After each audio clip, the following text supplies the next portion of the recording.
Welcome everybody to our first artist talk via Zoom. We are joined by Jon Nelson, Nora McMillen Burke, and Marianne Levy. This is pretty exciting. We're rolling with things as they come. We're embracing the casual, and so we just want this to be fun and have an opportunity to learn a little bit more about our exhibiting artist. So the way it's going to work is we'll start off with Jon Nelson, and then Nora will take over after that, and then Marianne will be after Nora. If you're just entering the artist talk, please feel free to ask a question in the chat function, and we'll get to questions, if not during the artist talk, but close to the end of each person's artist talk. So feel free to enter in those questions as soon as you got them, and we'll pull up the list shortly. My name is Anne Davio. You can call me Annie. Most people call me Annie. So I am the collections assistant and preparator at the Doherty Art Center, which means I manage all of the daily operations of the gallery. We've got 3 galleries, which means that we get to exhibit 3 artists at any given time, or 3 groups at any given time. And this summer, we're lucky enough to have Jon Nelson, Marianne Levy, and Nora McMillen Burke. And so I'm going to go ahead and introduce Jon Nelson. Jon is a sculptor both in ceramic and paper mache. He is also one of our awesome youth instructors at the Doherty Art Center. So it's neat getting to see one of our amazing instructors have their work up on our walls as well. So Jon Nelson, Jon, feel free to go for it. Hello, everybody. I'm Jon Nelson, like she said. Have to bear with me here. I've never done anything like this before, so it's really weird. Like Annie said, I work for the Doherty for our youth camp during the summertime, and I'm not used to having those 8-hour days sitting at the computer now with doing the Zoom meetings with the kids, so that's another kind of weird thing. Also, I feel like I'm losing my voice today, but anyways, I have my show going on in the west or east, one of the hallways. Just for story time has been the name of it. And like Annie said, I do paper mache and ceramic work, mostly sticking to for this show. And yeah, so for my sculptures, I've been trying to do kind of anthropomorphic animals. My goal is to just make things that are crazy and stand out to get people's attention and hopefully get them thinking. Maybe hopefully like a story pops into their head or forms some type of narrative to bring up either memories or, like I said, another story, or just something to get someone thinking is my goal. You know, I like capturing people's attention. So, I mean, with that work, I have a lot of ceramic pieces and paper mache. I don't know, I guess process-wise, when I'm working with the ceramic stuff, I've been, I guess I can talk about that for a second. I just actually started working with ceramic over the last, I think, maybe 2 or 3 years now, since 2017 is, I think, when I actually started. I've been working for the Doherty doing youth programs. I did that like since 2013, teaching like just, you know, ceramic things, like teaching kids how to make pinch pots, like little pinch pot monsters. I'm not sure if you guys can see that. Just goofy things like that, or else we did the basic techniques like either pinch pots or coil pots or like slab building type projects. So after doing things like that for years, you know, I always enjoyed working with kids, always enjoyed teaching that stuff, and like finally realized, oh, I enjoy making this stuff. I should try doing it for myself. So I started making my own, kind of decided to take actually adult classes at the Doherty. I think my first one was with Robin, who's in this chat. So thanks a lot, Robin, for a lot of your guidance. I've learned a lot along the way from you, especially. So just been enjoying ever since then, working on making these weird kind of anthropomorphic animals that hopefully inspire some type of, narrative, where I'm almost like kind of going for like a storybook, children's kind of storybook type feel to it. I'm also really interested in kind of really bringing out textures to just make it more interesting and unique. Robin definitely taught me some very good ideas on how to bring out those textures with different glazing techniques. It's really cool to incorporate. And then also try to bring that over to my paper mache projects too, which I've been working on large scale, or I consider it large scale, paper mache projects probably since college, so around 2010 or so. And with those, it's just fun trying to figure things out, like trying to make it more unique or bring it out of the typical way you would use, I guess, a medium. So for me, that means, I don't know, bringing more movement, I guess, into the projects. So one thing I have to consider is really like how to make a static, something that's not moving, to make it bring movement into it by either, a lot of thought has to go into building up the armature. So I usually weld those up with steel, I weld up like a metal skeleton for it. And then I'll cover those in chicken wire and then add my paper mache recipes to it. And then also I like to bring in textures with those to really pop it out and make it unique. And again, always going for just making some weird sculptures that just grab people's attention and get them thinking.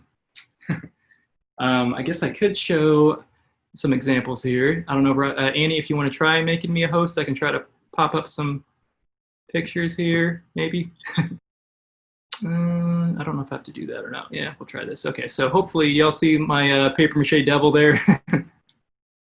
Open, so okay, cool. So yeah, this is my paper mache devil and serpent. I call this one the nature of the beast. It's really hard to pinpoint where I get ideas from. It just kind of pops in there one day from probably many different things. But with this one, I was just really interested in obviously some biblical themes, even though I wouldn't consider myself a religious person, but still interested in the story. I thought it was pretty cool. This entity that was casted away and then tried to create his own existence and then just ends up being consumed or wrapped up in it and transformed in it. So I wanted to try to, when I first started this, I wanted to make it look like this beast, this devil was getting just constricted by the serpents. But now, as I was working with it, when I'm finished, it kind of looks like they're both just coexisting and enjoying each other's company. So that works too. My work changes as I work on it, and I think I'm okay doing the Bob Ross thing. Everything's little happy little accidents that work out.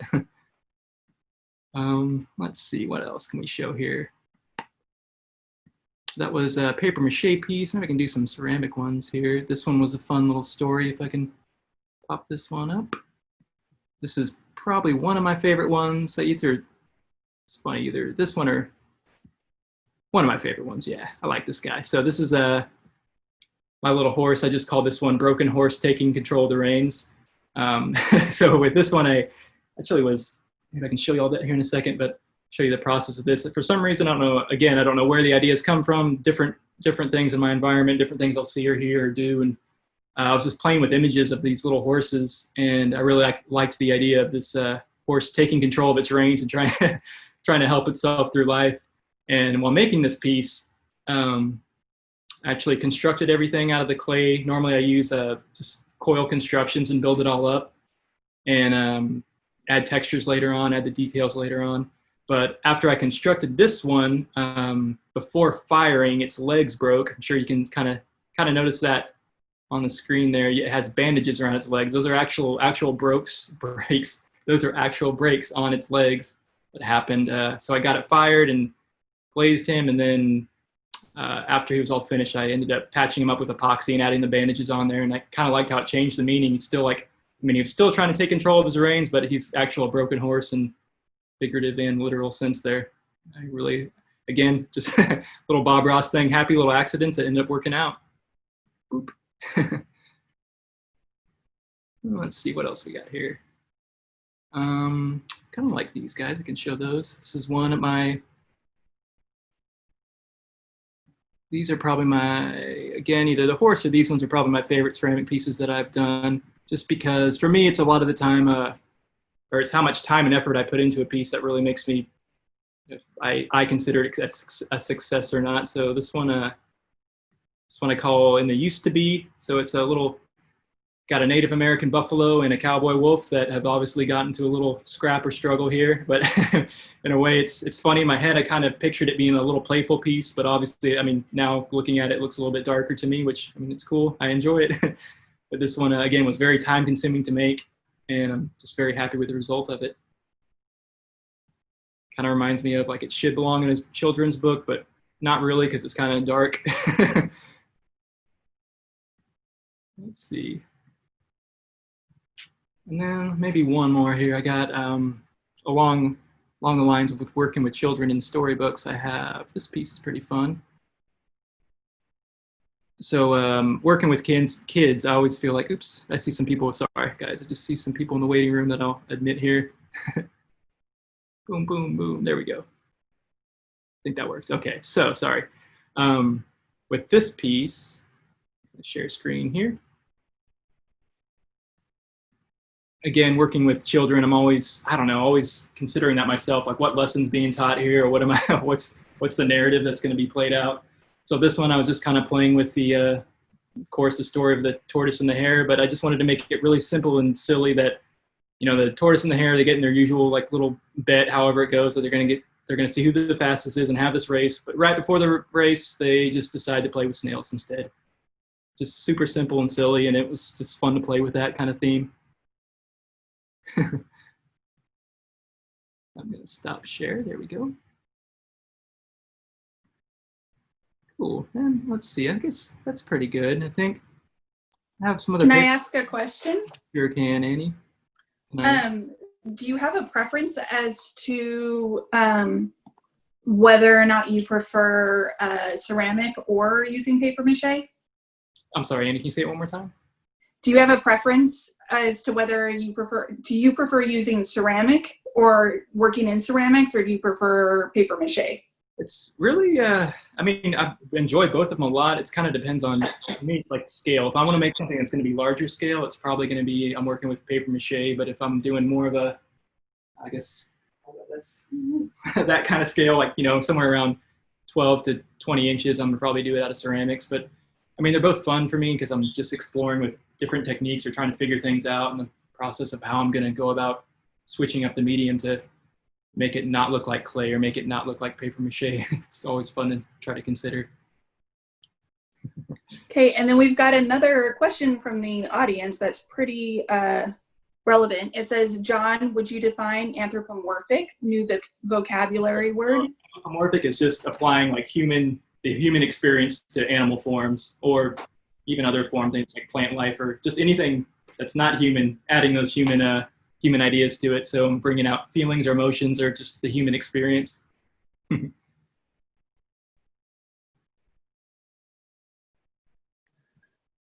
right, and then how do you choose? Person said, "Cool, thanks."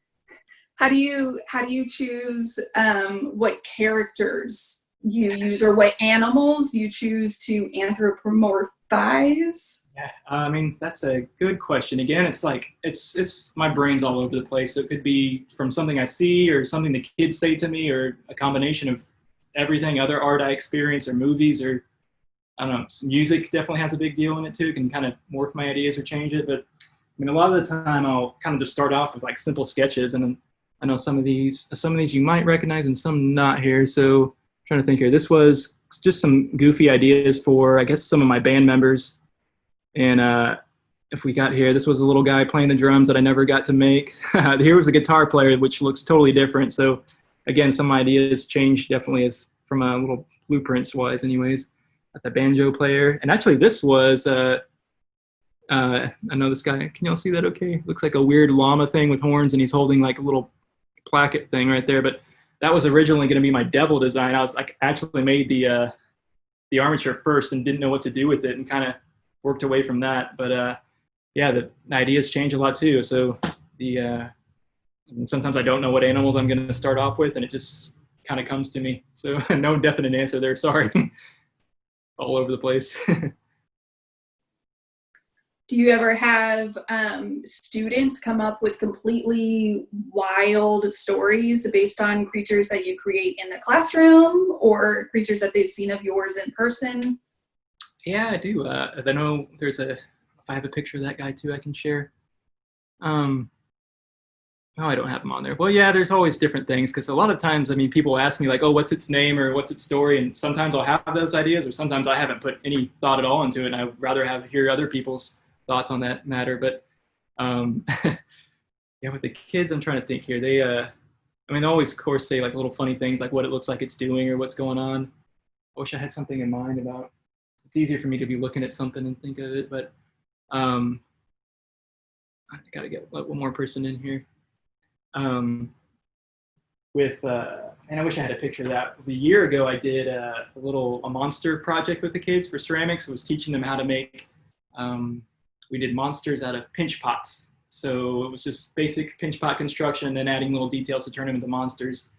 And this little girl made a really cool looking monster. I think I have the picture on my phone, but it's too hard I couldn't figure it out right now to show you guys this. But she made this adorable, it was cute, but it also was really creepy looking monster. And for that reason, I was really inspired and just wanted to pretty much just copy her completely. So I made this thing that's still a work in progress, but this is a creepy little monster based on a project this little girl did. So kids are always giving me ideas that way.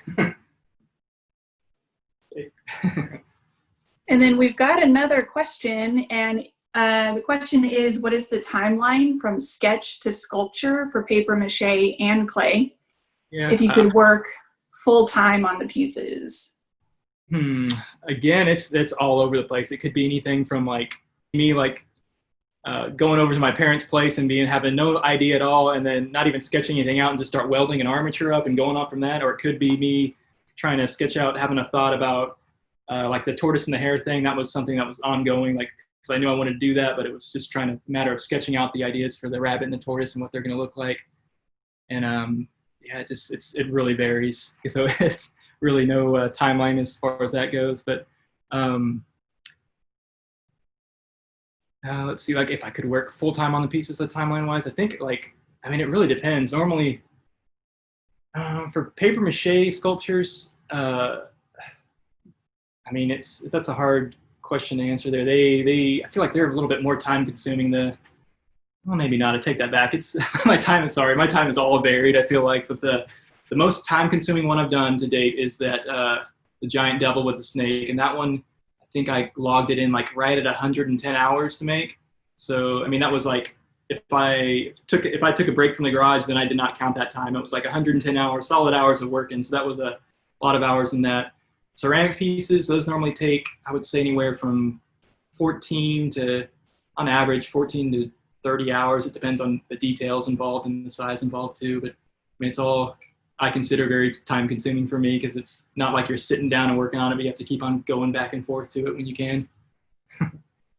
So will you tell people the actual size of the serpent and the beast piece that took so long so they have a good idea? Because it's huge. Yeah, he's from hoof to horn, he's, I think, right at 6 feet tall.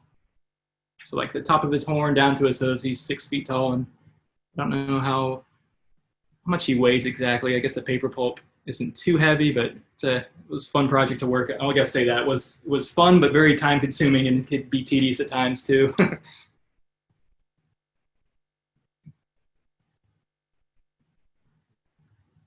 And I see a question there. Are there artists or you got it. Film who have influenced you? Let's see. Yeah, for sure. But I'm terrible with names. I'm soaking in ideas from all over the place. One visual artist that really, that I've really has definitely influenced me is actually, it's an Austin artist too. His name is Sieben. He does really cool.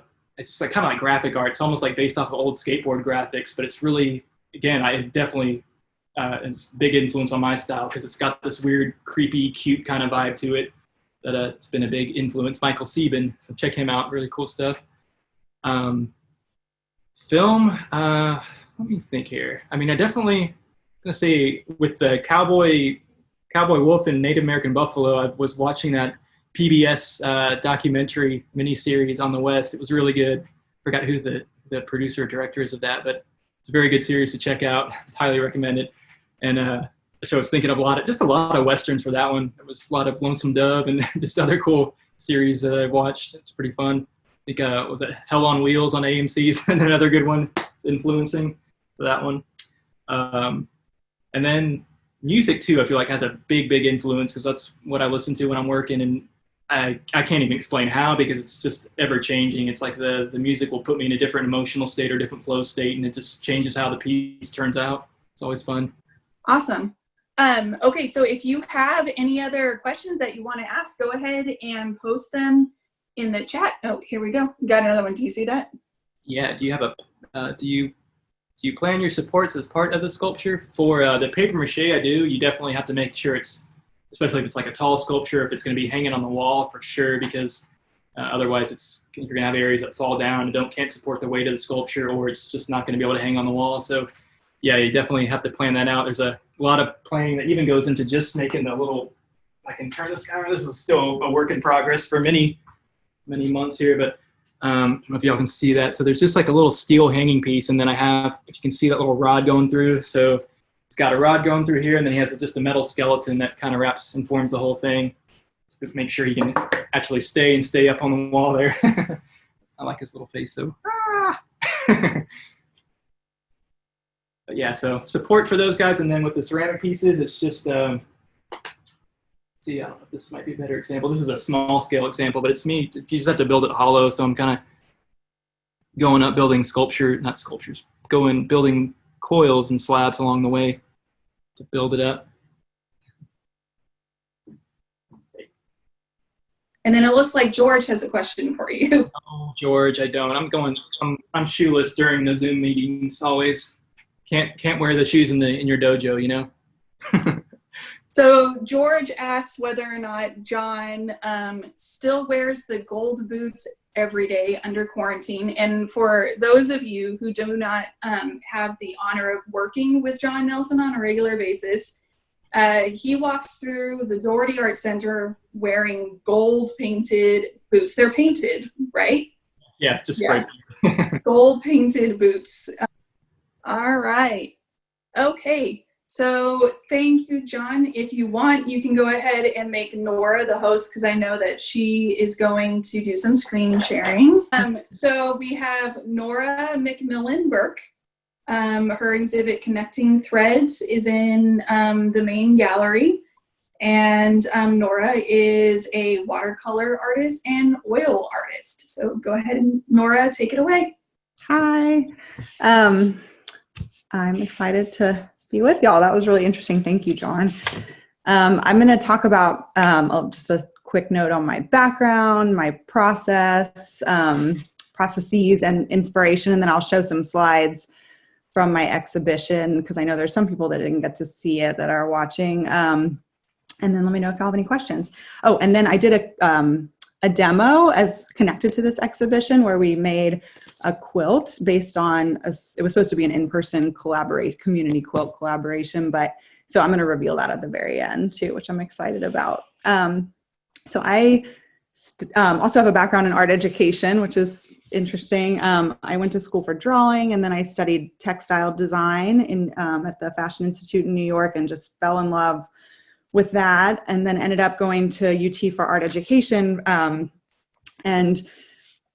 then taught with different museums for a long time, both in New York and here, and then started painting full-time after taking a watercolor class actually at the Contemporary with this great artist who's become my mentor named Jan Heaton. And I just fell in love with, I always painted for fun, but I really didn't ever know that I could be a full-time watercolor artist. It was really inspiring. And then I started painting around 2014 full-time, mostly in watercolor. And only in the last year have I started working with oils, a year and a half. So my exhibition is mostly watercolors, but I think the consistent thing throughout my whole body of work, despite the medium, is I love leaving room for, like Bob Ross says, happy accidents. And I love working with different processes and seeing how they interact. So no matter whether I'm using watercolor or oils, there's always an element of surprise that I think I've noticed I have to leave room for. So a lot of my work, I use masking fluid that I peel off at the end. And so even though I kind of know what it's going to look like, there's still this fun, like, aha moment. I love using salt, which you can't fully control in my watercolors, and it forms these crystals. And I love using a bamboo reed pen in my work. So a lot of my mark making involves other materials at the same time. And then part of the reason I started working with oils in the last year or two, even though I love watercolor, part of it was practical because not having to frame a piece on paper is a lot easier in some ways, but also I wanted to use something more opaque so that I could use textile techniques in my work. So I can dye my canvas with oils, and I'll show some examples in a second, and I can do solar printing underneath, and I can then respond to how that comes out and let that lead the way for what I'm going to paint on top. And I couldn't do that with watercolors because of it's translucent. I guess I could experiment more with gouache, but I am finding that working with raw canvas, doing dyeing techniques, using different processes, marbling them with dye, then I can paint over it with a clear gel medium, and then I can paint on top of it with oil and watch the two things come together. So that's in terms of my physical processes. It's either watercolors with the things I mentioned, and I'll point out examples, or if I'm using oil, I usually do marbling first on the canvas. So here's like a raw canvas that hasn't been painted on yet, that's just marbled, but I'll have to go over this with like a clear gesso in order to accept the oil. And then here's like a small example after I've painted on it with oil. And I could never really get that effect with watercolor, although I'll have to say watercolor is my one true love. It does things that I can't get oil to do. So I love experimenting, and that's one of the things I usually teach camps in the summer and private lessons throughout the year. And that's one of the things I love about teaching, is that you can experiment. It's like I'm getting paid to experiment. I love, I learn things from my students when I teach from a very process-based approach. So if we're working with oils or watercolors, I always make a grid and we try 20 different techniques, and then I'll let them pick their favorite technique and make a piece using that technique. So I love exploring processes, and it's at the heart of how I work. In terms of my mental process, and I always love hearing other artists talk about this, so it was interesting hearing Jon touch on this. I find I don't plan a lot in advance. I don't sketch things out in detail with most of my work. Sometimes I do, but I mean, there's always drawings underneath, but it's not really pre-planned. I find that I love going for walks, and I get a lot of, that way I can kind of release my mind. And I always find that I get ideas when I'm just going for walks around the trail, which I miss right now, or in my neighborhood. So nature is definitely a inspiration in a weird way, where I can just kind of clear my mind and then things come in. Or I always look through books. I'm really inspired by folk art and textiles. So I've got tons of books on textiles, and I'll just look at tons of images, have a general idea of what's inspiring me, but then I try, when I sit down to make a piece, and really not reference things. I don't usually use an image or reference, and just try to like make my mind blank and see what comes through from what I was just inspired by. So, and also museums, I find super inspiring, looking at art, looking at folk art. The international, I don't know if any of y'all have ever been to the International Museum of Folk Art in Santa Fe, is like, I want my ashes scattered there when I die, because it's so inspiring. I love that museum so much. They group collections based on just the type of art. So there'll be like tons of dollhouses from every culture, or tons of masks from every culture together. And so you see the commonalities in the craft traditions, and that's sort of at the heart of what inspires me and what inspired this exhibition. So in terms of this exhibition, we'll see if I can figure out the technology here. And I'll pull up this little slideshow. I'm going to go through it pretty quickly because I don't want to go too long on time. Okay, here we go. So this is one of my earlier pieces. I sort of went, let me go back chronologically. For my exhibition, I grouped things into 4 types of textiles that I get most of my influence from, and they're all embroidery traditions. The first is otomi embroideries from Mexico, and they deal mostly with animals and in many different ways. So I feel like this exhibition tied so well with my other 2 artists, because we're obviously all working with animals, and I never have thought of the term anthropomorphic to describe my work, but in some ways I really like creating hybrid creatures. So this is an earlier piece from 2017. You can see all the white lines are drawn first in like a glue, basically in masking fluid, and then I paint over it and remove it all at the end. And so it's a sort of like a batik. It's a resist process. And then this is another piece that's inspired by not only otomi textiles, but also Persian hunting carpets. I love that, like, you think of, I don't know if y'all can picture what little carved clay or wood alebrijes look like from Mexico that are hybrid creatures. You think of that as being sort of a contemporary idea, but really some of these things were in Persian carpets from the Ottoman Empire, and they're hybrid creatures. So I just find that fascinating. So this is done. This is a watercolor on paper, and the lines are all made with a bamboo reed pen, and then the little crystallized areas are salt. Here's a more recent otomi inspired piece, although you can see, because there's a border on it and it sort of has almost like eye shapes, that is other influences that I'll talk about in a second creeping in. The border is a more recent thing that I've been using a lot that you see in more Indian embroidered textiles.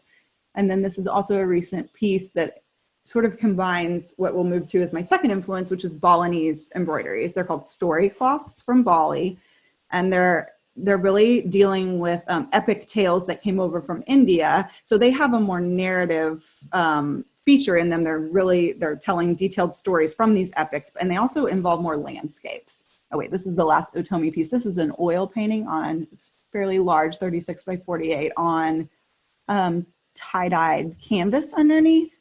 And see, this is what I was referring to earlier. This is a technique or an effect that I would never be able to get with watercolors. I do love that I can, work with the canvas, dye the canvas, and then based on the canvas, I decided it needed a sun in the middle because there was this almost eye shape underneath with the dye. So I really like combining and leaving room for seeing what the first technique tells me to do with the second part. Okay, so this is a couple years ago when I started being influenced by Balinese story cloths, and I'll show the book at the end that I get a lot of references or inspiration from. This piece has many mediums in it. Mostly it's oil on top of it. You can see in the center, it's a sun print. So it's cyanotype solar dye, which is like honestly the coolest thing. And I love teaching kids this. You just put it on in a relatively dark room, bring it outside. And then I actually printed the shape of the leaves around the corners. And then there's the drawing on clear transparency in the middle of a castle that exposed in the sun. And so like I mentioned earlier, I just love experimenting where it leads me. And then I painted on top of that one with oil. This is a watercolor influenced by a Balinese embroidery story cloths with that I marbled on top of. So first, I used to work this way a lot, and looking at this is making me want to do more of these. First, I did a drawing, and then I went over all the white lines in masking fluid. Then I painted with watercolor on top of it. Then, and this is really scary but fun, I dropped it in a bath of marbling. So sometimes it obscures it too much, and I ruin my paintings. But it's sometimes, in this case, I love this piece. It leads you in different directions, and then you go over with more watercolor after it's dried and emphasize certain things. So sometimes when it works, I could never recreate it, and that I find that really inspiring and fun. This is a recent oil on shibori indigo dyed canvas, and it's sort of combining all four types of textile traditions that inspired my exhibition. But a lot of the spirits in the center are from antique Otomi Mexican embroideries. And I did this one in quarantine, actually, because it just felt like it encapsulated those spirits, at least anxiety on some level. It's called Under an Uncertain Moon. This is oil on marbled canvas. Let's see. And now we're moving to this part of the exhibition are mostly watercolors, and they are inspired by embroideries called torans from the state of Gujarat in India, and they're meant to be wall hangings that attract wealth and ward off evil spirits. So something as simple as the triangle border around all of them is meant to represent teeth that keep evil spirits away. And I'm just so fascinated by them. I think I love the symmetry in them. They always have animals in them, and so I could just look at them forever. I have an example of one that I have here at home. Traditionally, they're more like banners that you would hang over the bed or in an entryway. These are a little bit atypical. And these are not, it's not like I'll paint an exact one. I'll look at a ton of them and then I'll just paint, and stuff will come from other places as well. Let's see, that's a watercolor on canvas,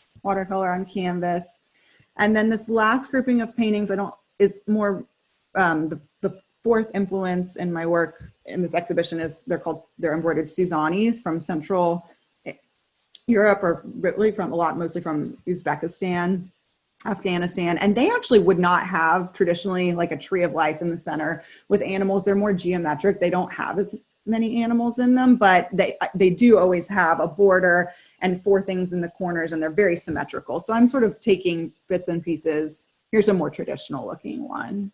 And this is watercolor on canvas. I did that one recently. And then these larger oil paintings that are in the show they're pulling references from all four textile traditions that I mentioned. And this is probably took the longest. It's the largest. It's 48 by 60 of any piece I've made, but I made it in like 5 days. I was just really interested in coming back to it. So I kind of just worked on it hardcore. Okay, let me get out of the screen. All right. So for my community quilt project, can y'all see me? Are you still seeing my whole screen? Maybe I'll do stop share. There we go. Okay. For my community quilt project, I got money from the Cultural Arts Division. I wrote a proposal on doing a project related to my exhibition where we were supposed to do mono printing on jelly plates. And I'm sorry if this is repetitive if you watched my demo. And have a conversation with community members about symbolism and what symbols resonated with them, because symbolism is one of the things that's, I feel like, connects the textile traditions that I'm referencing. And they share symbols, and I find that really inspiring, even in a pre-pandemic world where you just constantly bombarded with polarity, and I find it comforting to find symbols that cultures have resonated towards or referenced throughout time, basically from cave paintings, which is Otomi textiles are referencing, to nomadic tribes that are creating these Suzanis.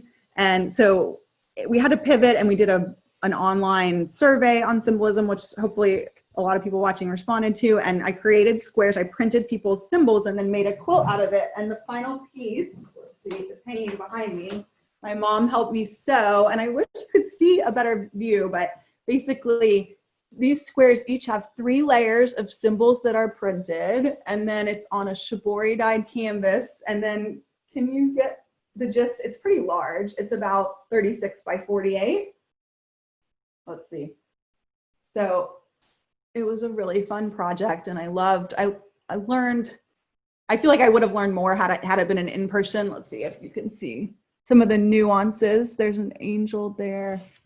I mean, they're really cool. Hopefully it'll hang somewhere so you can see it in person. But there's like 3 layers. Some are buried where you couldn't even see them, of symbols in each of these. There's a tree that are mono printed with acrylic paint, which I never usually work with. And then the border is also printed. And then the canvas underneath is shibori dyed. So I'll try to get an image up on Instagram of the whole thing. And then hopefully I want to submit it to the People's Gallery next year. So hopefully it can hang somewhere visible in our community. So if y'all have any questions, I feel like I went pretty fast through everything I wanted to touch on, but I'd love to know if anyone has questions, or if you want to see other images, or if I can clarify anything. Let's see. So how long did it take you to go from printing from the demo to then the quilt?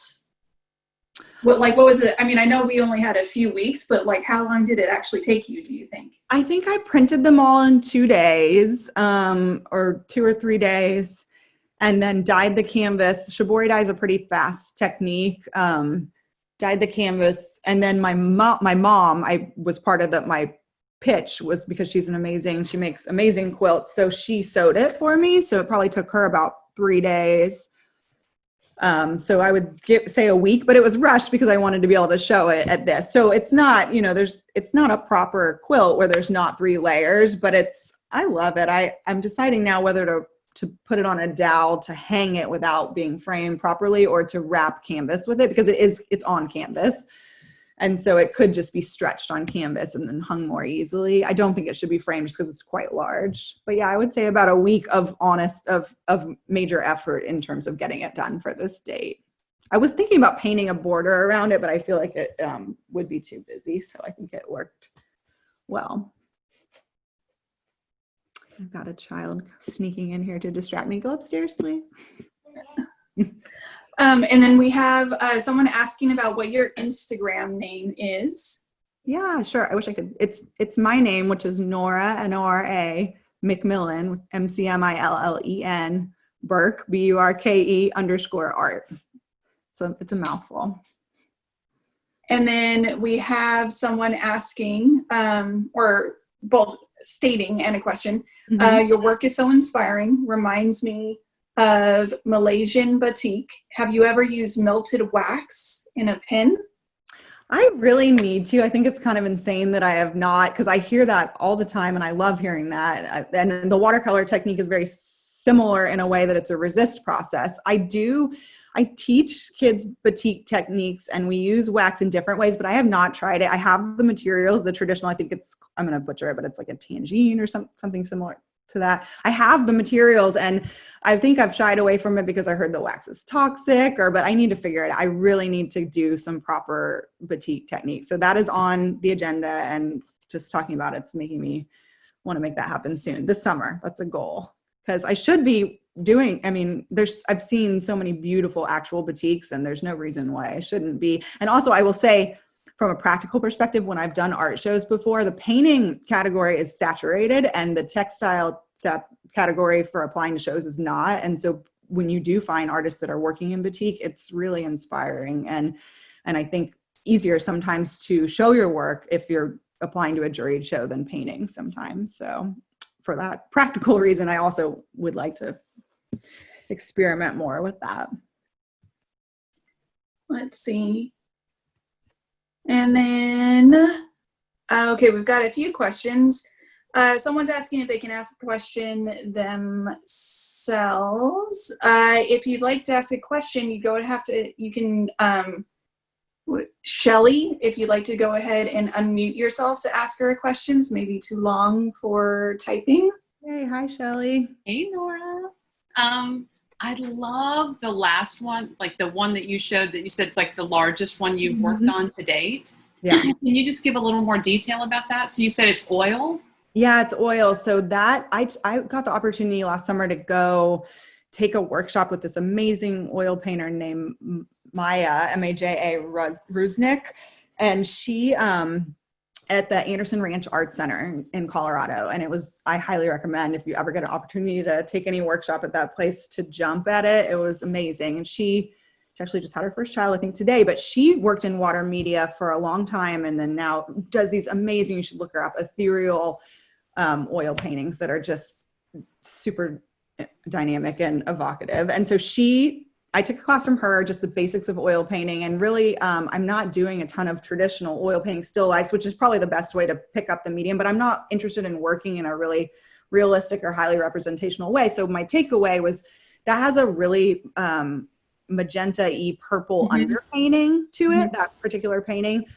And then I just paint in saturated colors all around it, and I left a little border showing, so you can see the magenta and you can pick up that overall undertone of it. And a lot of my more recent oil paintings, I have to work in them while they're wet, and I add a little lighter paint. I work from dark to light and like scumble it with a dry brush to try to make it, it's almost like I realized, and I haven't worked in oils long enough to fully articulate this, but I do appreciate that my oil paintings kind of look in a different way, but similar to my watercolors. So I think you want a consistency in your work, but I'm still in my experimenting phase where I have not mastered in any way, shape, or form. I do feel like a handle on watercolors, whereas oils, I'm like, what am I doing here? But I'm starting to feel a little more comfortable. But I'm working in a reverse way where watercolor, you have to, especially when I use masking fluid, the lines are showing, and you would remove that last, right? So you're painting over your mask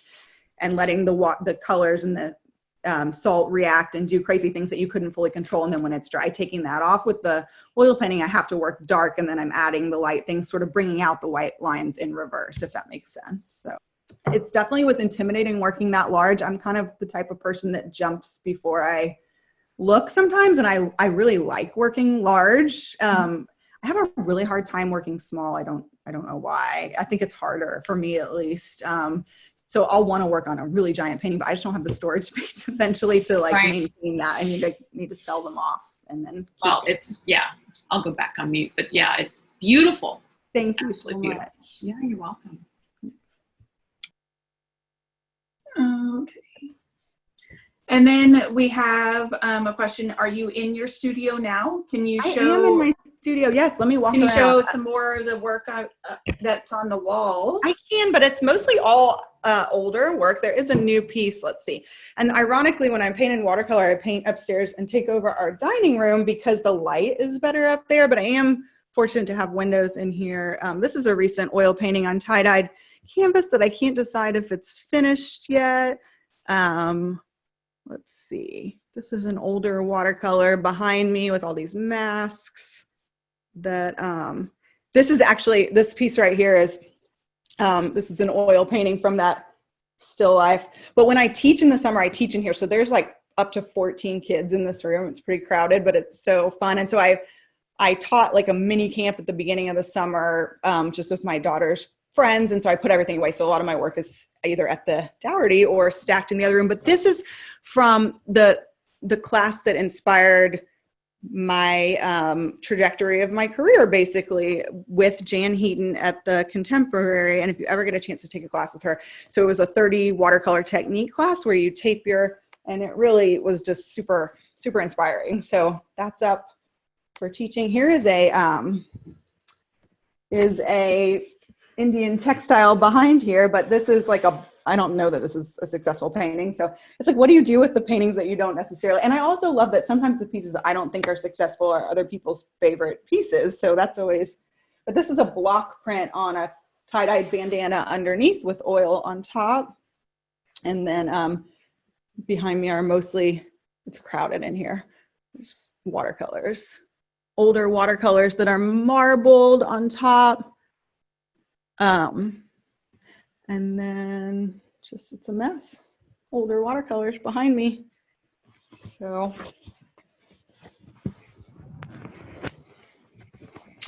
All right, and then it looks like we have one other question. So how do you apply your wax? I don't use wax. For the masking fluid, it's more like a glue. When I teach batik with kids, we either use glue or I'll use like a wax crayon.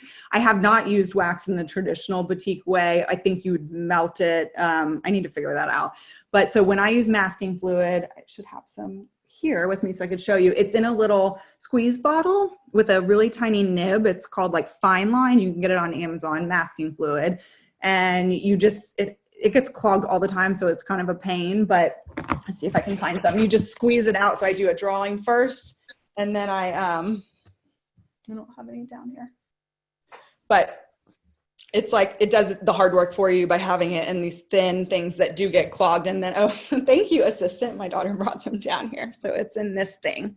So, but I will buy it in bulk because I end up using this, and these are like silly overpriced for these containers. So I buy it in bulk on, and then pour it into these things. And it's got a little tiny needle, basically. Can you see that it squeezes out? And so I haven't done a lot of watercolors with masking fluid recently, and I need to get back to it. And especially with the marbling on top, which, like I said, I wish I had an example down here of a piece that I consider unsuccessful, because I do mess up a lot of them when I marble on top of them. But that's the fun part, kind of, as long as it's not like your favorite. Okay, and then it looks like we've just got one other statement, and it's what a treat to see your works in your studio. Yeah, I know, that was the one silver lining of not being being in the exhibition space, which would have been fun to talk in person, but at least I'm in my studio, so that's good. I need to work in here more, though. I sort of take over the whole house and work wherever my kids are because they're younger, so it's usually in front of the TV getting oil paint on places I shouldn't. I'll try to bring it up there. Oh, and then one other question.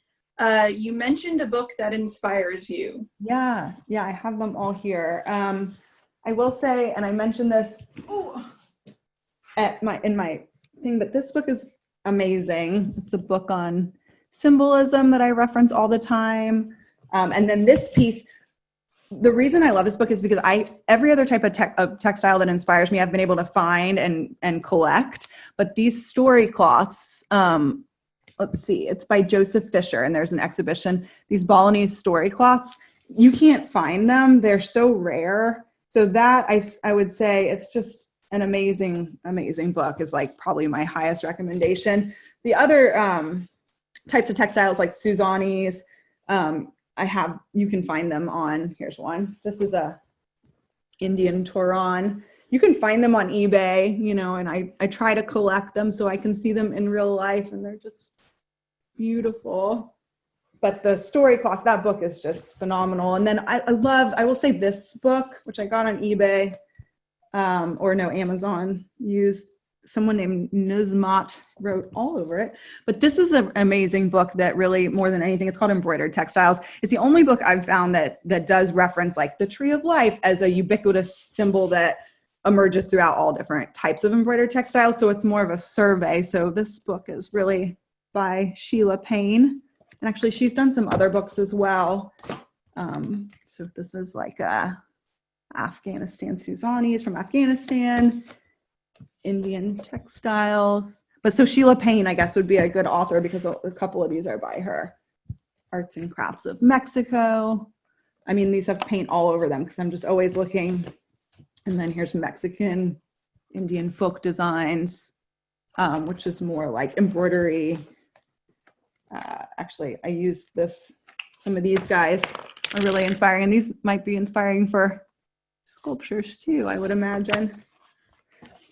So yeah, I feel like books are my main source of inspiration. That was amazing. Awesome. Any last minute questions before Nora, before we pass it over to Marianne? Okay, there. Hi. So Marianne Levy is in the West Gallery with Grim Rearticulated. She's also a sculptor. She works in ceramics. And by the name, her work is obviously influenced by Grimm's fairy tales, but you're also part of the shamanic community. Did I say that right? The Austin shamanic community. It's okay. It's just been an influence in the past couple of years. Great. So we're going to hear some more from Marianne. I am really quickly, because I uploaded some of her images, and I'm going to show those to you guys. And then I know, Marianne, when you're ready to talk about a couple in your talk, just let me know, and I'll switch back to those images. Okay. Now, can you see it? Yes. Okay. All right. So I'm going to scroll through kind of slowly. These are some pieces from the exhibit.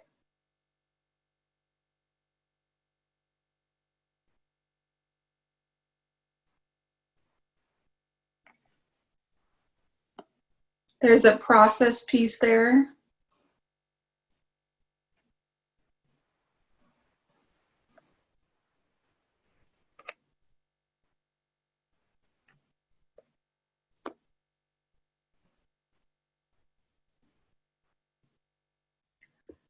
Okay.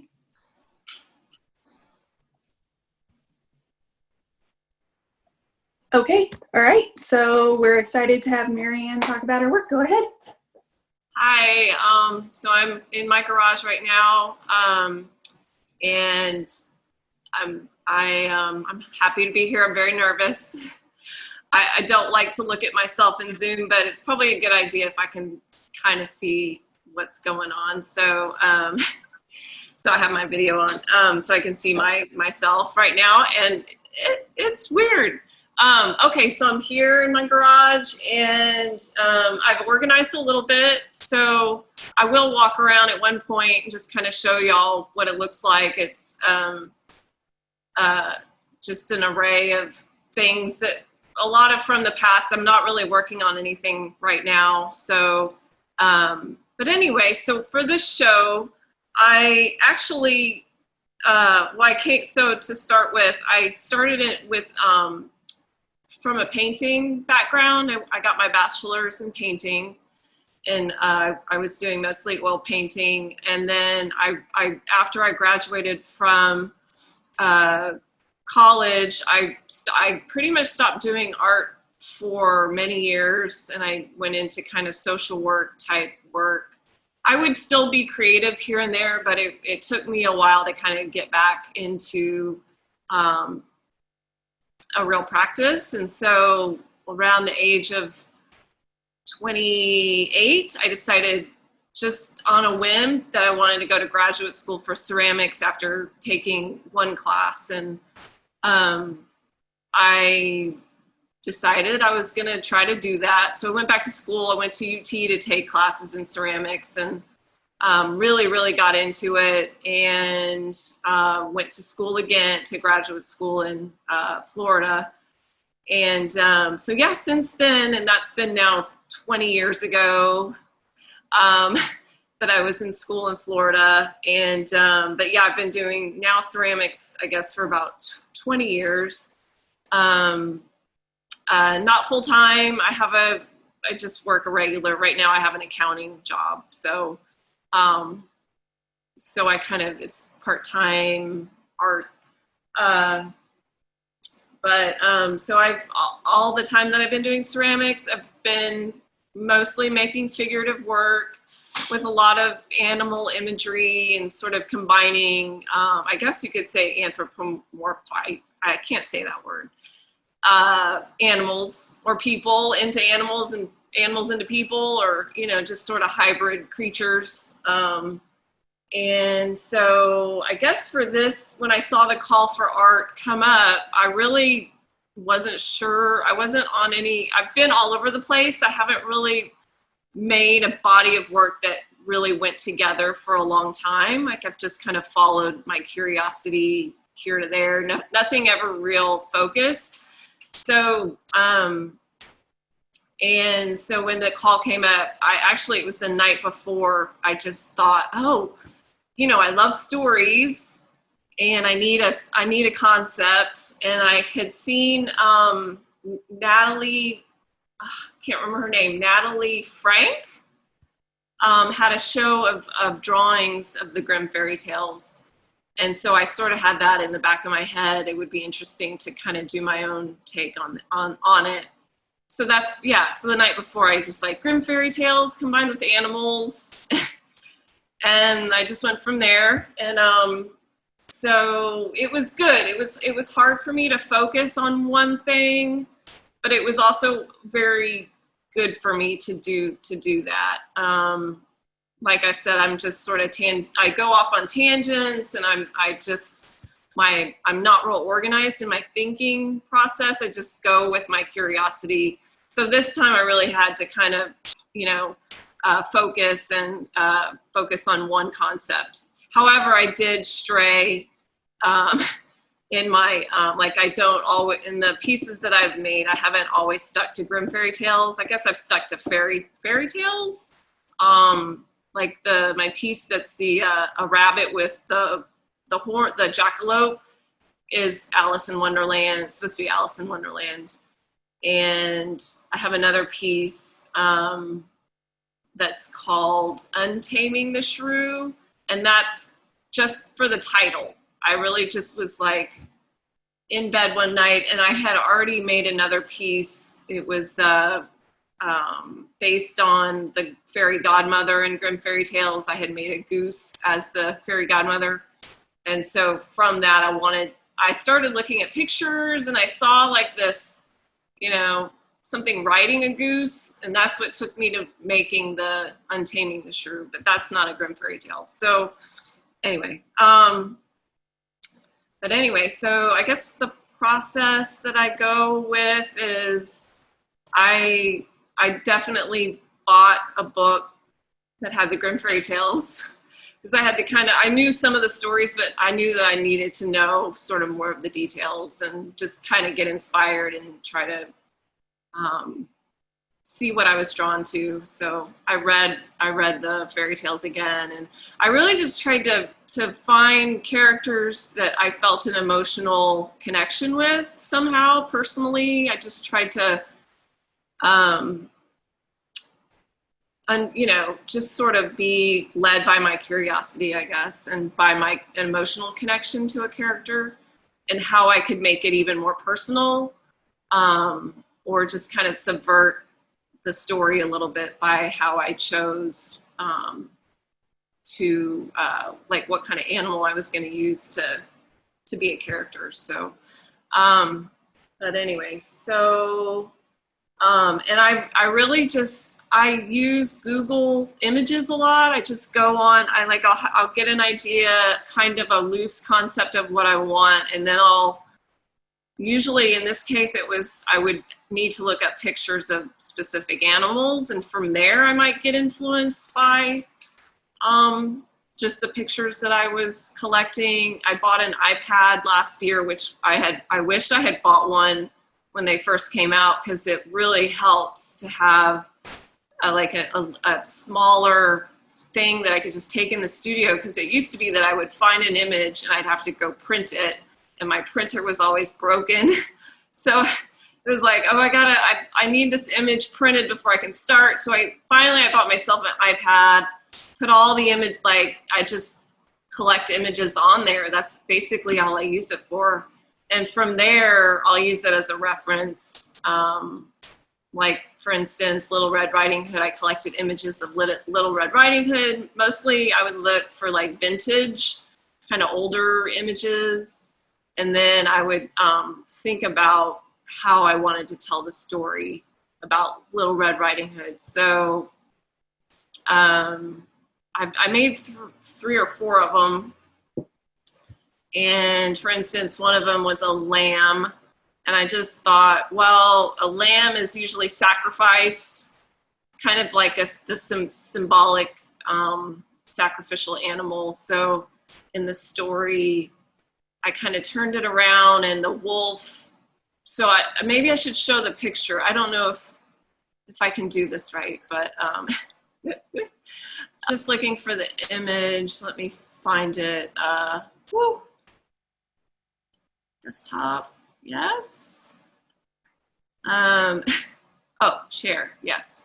So this was a lamb called Little Red Riding Lamb, and I just decided to make the normally sacrificed lamb into the one who kind of sacrifices the wolf, I guess, because I like this piece, but there is one thing I would have done differently had I, in hindsight, the tail coming out of her basket. I don't know if you can tell, that's the part that I wish I could do over. Like, I wish I could just like hack it off and make a new tail and make it really big and bushy. But anyway, so that's kind of how the story gets changed. So she's wearing the wolf, like the shoes, and then she has the tail coming out of her basket. So, but yeah, let's see.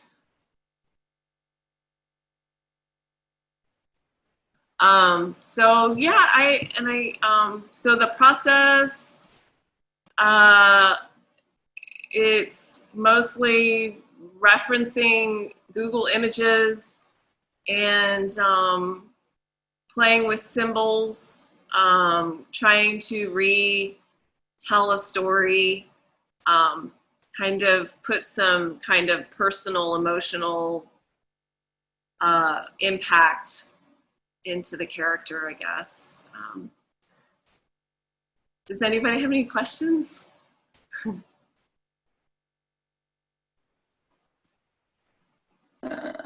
Let's see. I love how you incorporate mixed media into your work. Do you plan that out beforehand, or does it evolve as you create the piece?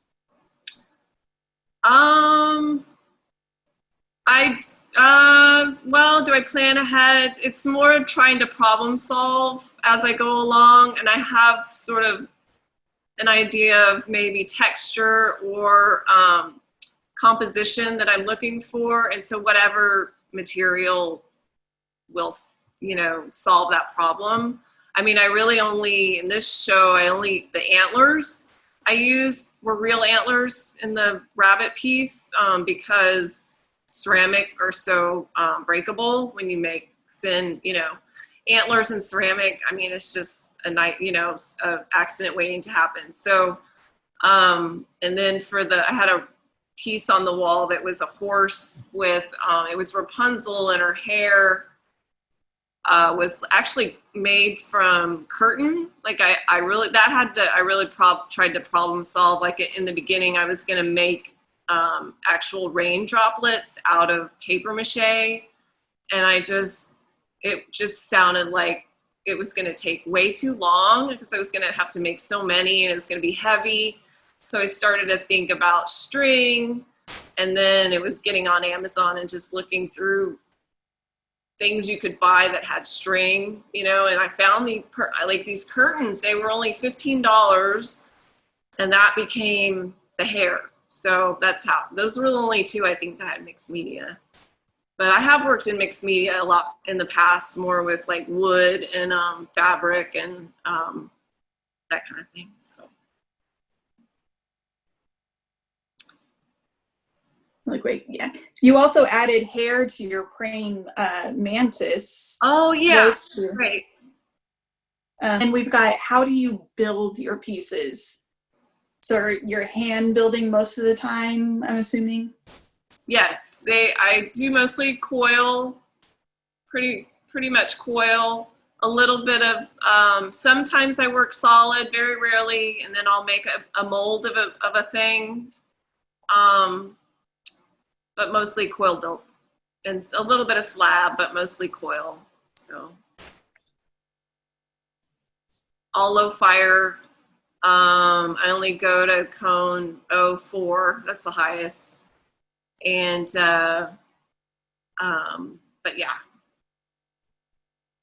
All right, and then your sculptures are delightfully posed. How many drawings do you do before you finalize, or do they come about organically as you work? I don't really do much drawing. I'm not very good at drawing. So I mostly look at images, and then I might make a maquette, like a really small version of what I want to make larger in clay. I find that that's a better drawing for me in a way. But mostly I don't draw that much. So let's see. And yeah, they change as they go along. Like happy accidents as well. I feel like sometimes the clay is the one in charge, not me. And so I just have to kind of go with what is possible and kind of not try to control. Like I find that if I don't try to control it as much, I get more ideas, I guess. More ideas come to me as I'm making something. And it really doesn't ever come out, like what I have planned in my head is almost never what comes out as the final product. So yeah. All right, and then it says, how long on average does it take you to create a piece? I like your creativity in your reimagined Grimm's art, and do dreams inspire your art? It depends, like, on how big a piece is. I would say I was making about 2 pieces a month for this, and so I really keep things wet, the clay wet for a long time. Like I like to kind of have maybe 4 or 5 pieces at a time that I'm working on, and that helps to if I get discouraged on one, I can kind of turn to another. And so but yeah, I would say I was an average. It takes a couple weeks if I was only working on one piece. And dreams, I think so. I have a lot of dreams, but I get more ideas before I go to sleep. I think I really like the period where I'm in bed in the dark right before I go to sleep. I feel like I get ideas by being in the dark sometimes. Yeah, so. All right, and then we have, what kind of work did you do in graduate school at UT and in Florida? At UT, I was studying. I had only taken one ceramics class when I was at UT, and my purpose at being at UT was to apply to graduate school so that I could go to graduate school for ceramics. So when I was at UT, I had to take like some art history prereqs to apply, and but I took a little painting while I was there, and some sculpture, and but mostly ceramics. And then in Florida, that was almost all ceramics. I think I did a little bit of printmaking I made some. I got into quilt making, not anything real technical, but printing on fabric and then cutting up pieces to make a quilt. But mostly ceramics. Okay. How big are some of the pieces? How big are some of the pieces in the show? Yeah, let's go with that. My kiln, well, I'm restricted by my kiln size, which is 20. My kiln is about 2 by 2 feet by 2 feet. So I'm pretty limited as to size, unless I want to stack pieces together, which is, I find very hard to do, but I did do some of that. So I would say around 2 feet high. The figures that I made were probably 1 to 2 feet by half a foot or something. So I have a figure in the background. This is about the size. This one is actually doesn't, and most of them in the show hung on the wall. But this one, I don't know if you can see this one in the back, but it's a Crocodile Woman. And it's still, I want to make one more piece that will go under it. But yeah, so about 2 feet is about the limit, 2 feet tall. Show more of your pieces. What? Show more of your pieces. Oh, I can walk around. I'll do that. And I'm kind of a 360. This is my garage. Bigger kiln in the background. That's the 2 by 2 feet one. And then I have a baby kiln for smaller. If you want to do a textile, it's easier to have a smaller kiln to do that. Or if you need to fire something small really fast. And then in the background, I have some unfinished pieces. But let's see. And I have a wall where I can hang some pieces. So a lot of the work I've been doing is hung on the wall. And I think it's maybe because I started as a painter, I sort of see things, I'm so used to working on the wall from being a painter. I think it just sort of naturally, whoops. I just naturally started making.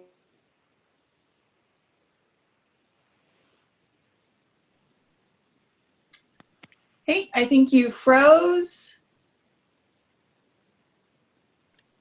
All right, so we'll give her just a minute to come back. If you have any questions for Marianne, please go ahead and send some more in the chat. Oh, there we go. You froze for a minute. Oh, I did. Okay. Yeah. So we were just giving. So do you want to, because you've got a couple of really cool stacked pieces, the horse Rapunzel and the rocket, and then the one the name skips my mind that is right next to it. Do you have a couple of images of those? And I know the story about. The story about the girl losing her hands is actually a really interesting grim fairy tale that goes along with that piece. Do you want to talk about that one? Sure. I can show that piece really quickly. Let's see. Okay, this one is, the story, the grim fairy tale was called, it's got a lot of different names, versions, I guess. Girl with the silver hands, the maiden without hands.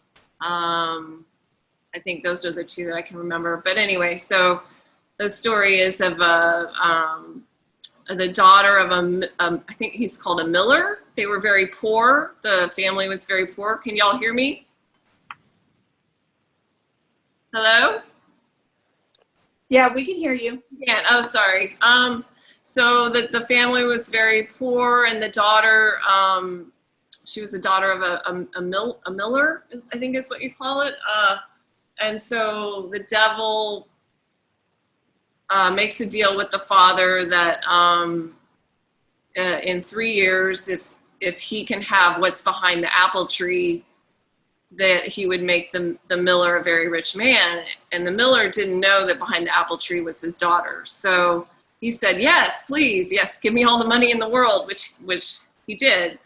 3 years later, the devil comes back and says, I've come to collect your daughter. And so what happened is, I think because of her purity, the devil wasn't able to take her for whatever reason. I mean, this is an old story. I think it's sort of hard to understand what was happening at that time. But, and then, so the father says, or the devil says, well, then if I can't take your daughter, either the deal is you chop off her hands or I take you. And the miller and the daughter decide that they're going to chop her hands off. So that's what happens. She has her hands chopped off, and she decides to leave her family and go off into the woods and try to survive, which she does. She goes and she meets a king, and the king marries her, and he gives her silver hands. So that's where that part of the story, why it's called The Girl with the Silver Hands. But then the devil comes back into the picture, and she has to flee again because the king is off to war and he's not there to protect her, and she has to kind of run away again. And she is taken in by like a fairy godmother. And in that time also she was pregnant and has a child. And when she's at this sort of haven with the fairy godmother, her hands grow back, and the king comes back, and it's happily ever after that. So that, and I know this piece is, I was thinking of making the hands silver, but color-wise, I don't think it would have worked. So it kind of isn't like a literal interpretation of the story. But I think the story is more about resilience, which is why I call the piece Resilience. And so she's sort of coming, the figure, and I made her a stork because of there was in part of the story where she's pregnant and she's going to give birth, and then she has her child. I wanted to make her a stork because the symbolism of a stork delivering babies. And but she's coming out of a lotus flower. That shape that she's sitting on is supposed to represent a lotus flower kind of coming out of the mud. So yeah, she goes through all this, horrible things and survives it. So that's what the piece is about. Let's see. And All right, and it looks like we've got a couple more questions. Which is your favorite piece from the show and why? Well, the one that I worked on the one that I finished last, I was probably, that was the one that kind of gave me the most sort of like relief, because I wasn't sure how I was going to finish it or how it was going to look in the very end. And that was the Rapunzel in the cloud piece that was kind of purplish. I didn't really, I wasn't able to hang it up until the very last part because my garage was such a mess, and I didn't have anywhere to hang it. So I was kind of guessing how it might look. Also in the gallery, I didn't know how it would look. And then I didn't get the curtain until kind of the last month before I was preparing. So I wasn't sure how it was going to look. So I was happy with that piece because it was sort of like, I didn't even know if I was going to be able to put it up. And then it seemed like it worked in the end, it worked out. So I was happy with that. Awesome. Okay, I think that's all the questions that we have. So thank you guys all for joining us. Again, we will, let's see if I can see me. We'll go ahead and email you guys, everybody who registered for Eventbrite or through Eventbrite. We'll send you guys information about how to contact the artist should you want to inquire about any pieces.